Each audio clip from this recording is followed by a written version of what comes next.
I'm going to take you through the game between Amin and Raunak Sadhwani from round 10 of the FIDE Chess.com Grand Swiss Tournament. Now, don't forget to like, comment, share and subscribe. The button's down there, free to subscribe. And if you want to support us, then do check out the links to PayPal or patreon.com PowerPlayChess. So this was not one of the top games from the Isle of Man tournament, but it's absolutely sparkling. And I just had to show this to you. It's also a very tricky, trappy opening that you might be able to use yourself. So the players, Amin from Egypt. Now, not only is he Egypt's strongest player, he's Africa's strongest player. He's been bubbling around the 2700 level for some time. Very strong player. He's also a medical doctor, so he is impressively talented. His opponent, 13-year-old Raunak Sadhwani from India, who has just made his last Grandmaster norm in this tournament. And, well, I'm going to give the game away. Unfortunately, he gets pretty much demolished in this game. But I hope to show many more of his games in the future, but where he wins, he is very, very talented. He's India's 65th Grandmaster, and, well, when he's been interviewed on our programs, he is such a nice kid. Just really mature for his age, and I think we've all been really impressed by him. So yeah, more from him in the future, but in a more positive way, I'm sure. So on with this game. So Amin with the white pieces, and he often plays very modestly at the beginning with just a kingside fianchetto.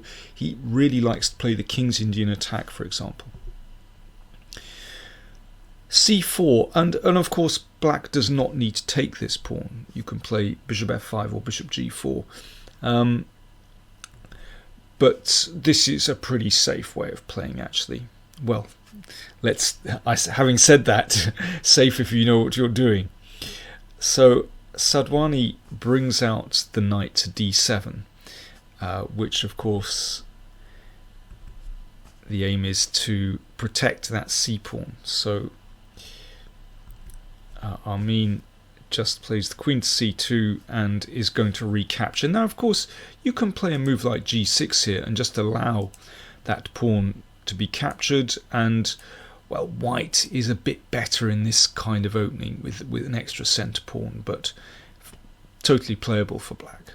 So coming back to this position, queen c2 and now bishop e6.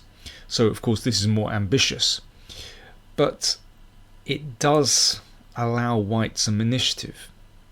Now black cannot allow that bishop to be taken, and so bishop g4. And here white could play just f3, but black should be fine after bishop h5. But Amin instead, after bishop g4, played knight takes pawn, and now it starts getting very tricky. Well, Sadhwani took the bait. He took that pawn on e2, and this is already very risky as it allows the knight into e5, attacking the pawn on f7. So, for example, if bishop takes rook, king takes rook, and on the next turn one of these knights, probably this one, will plunge in and take on f7, and that's just good for white. So Sadhwani played the bishop back to h5, protecting the f-pawn. Seems very reasonable, and it looks like black has taken a pawn, and what exactly has white got for it? But it's amazing how strong white's initiative is, with simple moves. Rook e1. And here the best move for black is to play h6, and white has a dangerous initiative. It's not easy to survive that, but h6 is the best move. But instead, Sadhwani plays what looks like the most natural move on the board, e6, ready to bring out the bishop and get castled, and in that case black will be a nice pawn up, actually with a lovely structure as well. But here is where things kick off, and I think this next move is actually very surprising, or at least to my eyes it is, because it looks kind of so clunky. It looks like an unlikely move that's going to tip the game decisively in white's favour, and that's bishop f3. Why this move? Well, first of all, we should see what happens if this is captured. So bishop f3, which of course we'd like to play to exchange pieces, but knight takes pawn, and this is too much. Let's see what happens if white tries to hang on to all the material. Queen d5. And there's a very clever little rook move here. First of all, we push the queen to a worse square. Queen c4, and now we take, because after bishop e7 there's knight d6. That's why we push to the queen over here. There are other variations, but that's the basic idea. So bishop f3 just played. So Sadhwani played the bishop back to g6. All seems fine. What was the problem?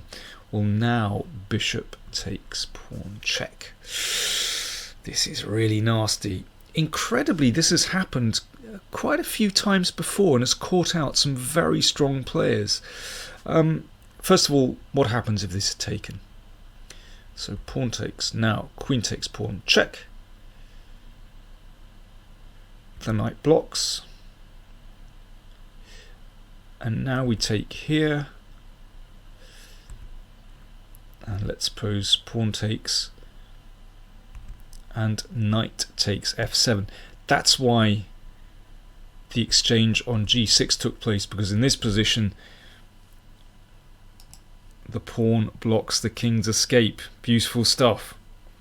And if we go back to this position instead, if rook c8, well, this one is pretty nice, but it's good to see a checkmate on the board. Knight takes. So that's the basic problem with pawn takes bishop. So therefore knight d7. Fine. So we take on g6 and bishop takes pawn. If we do a material count here, you'll actually see that white is a pawn up, but that's not the worst of black's problems. He still has to get his king to safety, and that's not so easy. So first of all, rook to b8, and here actually white has a couple of ways to go. Rook takes pawn check is possible, because if pawn takes rook, then actually the king gets chased up the board. Well, king c7, queen c6 is mate, and this is actually mate. Here's a nice move. a4 takes away this b5 square, and then, for example, queen c3 mate. So let's come back here. After rook takes pawn check, in fact, bishop e7 keeps black in the game, and then, well, black's king at least gets to safety. I mean, white has, let me see, two extra pawns, but still has to develop. I mean, it should be winning for white, but instead Amin goes for a quick knockout. He plays bishop d5. What another flashy move. That's a great idea. What happens after knight takes bishop? Well, then we take on e6, and because the knight has moved from f6, then we can take here, checkmate, or queen takes. Queen a5 kind of prolongs things, but white's attack is so powerful here. At the moment, let me see, white is a piece down, but has 3 pawns for it, and with black's king floating around in the middle, well, it must be a decisive attack, even just speeding things up like this. looks tremendous. So back to the game continuation. So bishop d5, a very flashy move, but an excellent move, just been played. Knight c5. Well, that tries to cover this one. Well, it does cover this one. And now the bishop goes back again. No need to sacrifice on e6 at this moment. White is still a pawn up here, but that little shuffle has just gained some time. And d4. Knight e6 is also good actually in that position. But d4, well, we can just play d5 and on with it. Awesome development. Hits the rook, and now d5. And unsurprisingly, this is winning for white. So if, let's see, knight takes d5, then it's time to plunge in. Again, once this knight has gone from f6, well, this one is very easy. And rook takes, followed by bishop d6, slicing through to the king. Okay, after d5, e5, and knight e6. Nice move. So if takes, then queen g6. And yeah, that'll do. Winning for white.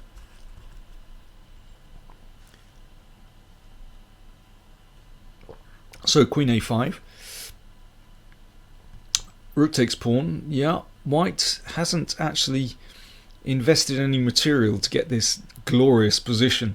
At the moment, let me see. Well, yeah, white is 2 pawns up, and well, it's just not possible to take the knight, as we've seen. Queen g6. And now a little bit of flash to finish. If that's taken, we take here and d6, and well, you take the rook and anything else that's going. So after this, a little bit of a crash to finish, and queen e2 check, and that was the final move of the game. If the king goes back, we'll take that one, and yeah, if rook takes knight, queen e8 mate, and otherwise, yes, total destruction. A nice little miniature. As I said, I'm sorry for Raunak Sadhwani, who's played an absolutely brilliant tournament, and we are going to see more of him in the future. But I just really loved that game. It has real sparkle. Now, this tournament in the Isle of Man is pretty extraordinary. We have 1 round to go, and there's a whole pile up of players who are not only competing for the first prize of $70,000, but also a place in the Candidates Tournament for 2020. It is just a photo finish, and well, in a couple of hours I'm going to be commentating live on this final round, so I'll be reporting back.